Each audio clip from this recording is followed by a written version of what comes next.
have to take this in the right spirit. There is nothing to feel disappointed about. It is the safety of our men that is first and foremost. And while this was a fail-safe approach that was adopted with this mission, like in Chandrayaan 3, but this also involved human lives, and that has to be very, very clear. Your message to all our viewers. Actually, compliment ISRO. This was not a failure.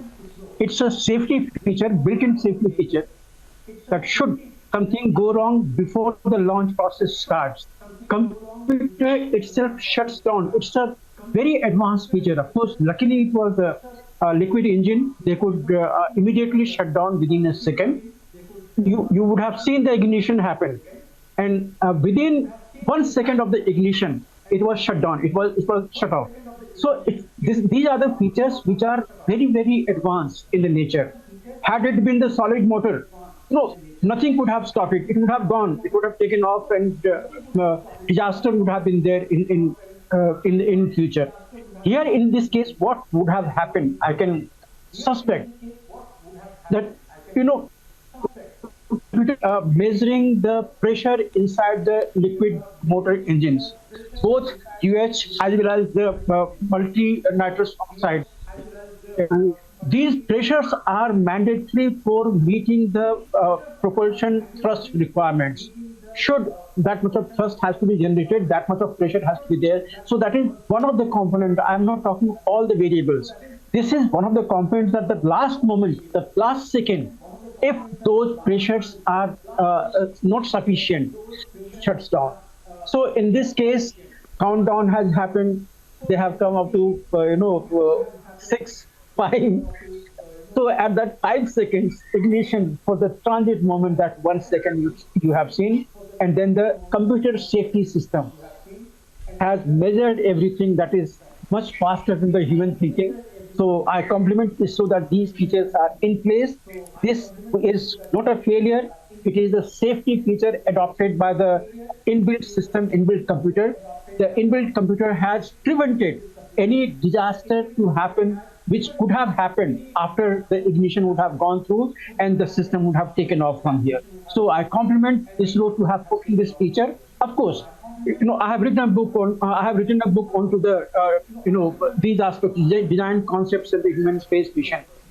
This space mission takeoff of the launch system is different from the normal launchers for the satellites.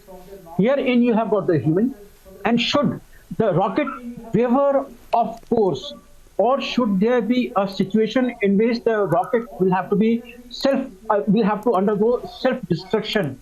These are the features included into the design of the crew module, that before that destruction of the rocket, crew module ejects out, that goes out safely away from the rocket system and makes a splashdown into the sea wherever it is there.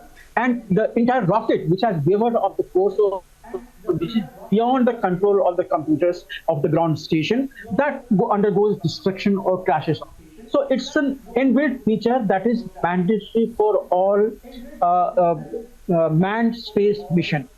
So this is one of the features for the certification for the human rating of the launchers as well as the crew module integration. That integration what takes place.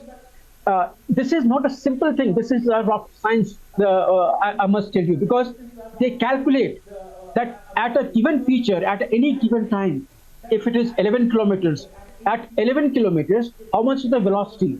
How much is the G forces going?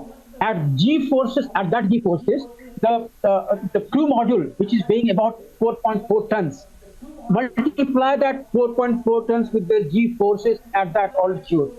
That much is the requirement of the thrust, which has to remove the crew module from the rocket system. So huge lot of calculations goes into planning all this.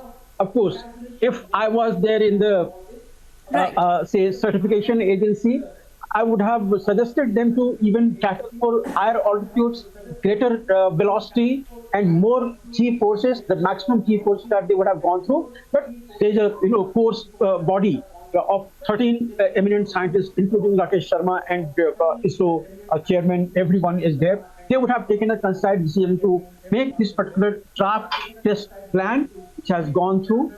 And I compliment ISRO again to have held back that launch where there was a fault detected by the computer into the system.